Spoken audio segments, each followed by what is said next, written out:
عبداللہ ابن مبارک رحمۃ اللہ علیہ ایک بڑے محدث ہیں، ان کا ایک پڑوسی تھا اور وہ پڑوسی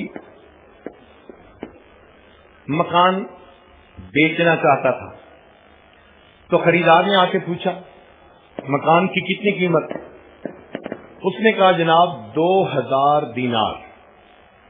اس نے کہا بھائی اس مکان کی قیمت تو 1000 دینار بہت ہے، اس نیبرہڈ میں تو 1000 دینار قیمت بہت ہے۔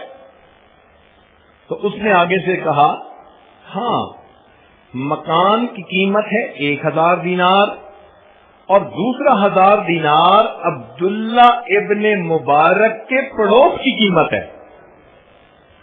جب ہم صحیح معنوں میں مسلمان تھے ہمارے ہمسائے کے گھروں کی قیمتیں بڑھ جایا کرتی تھی، لوگ ہمارے ساتھ مل کر رہنا اتنا پسند کرتے تھے، وہ سمجھتے تھے کہ یہ خیر خواہ انسان ہے، یہ نیک نیت انسان ہے، اس سے بہتر مجھے نیبر دنیا میں کوئی نہیں مل سکتا۔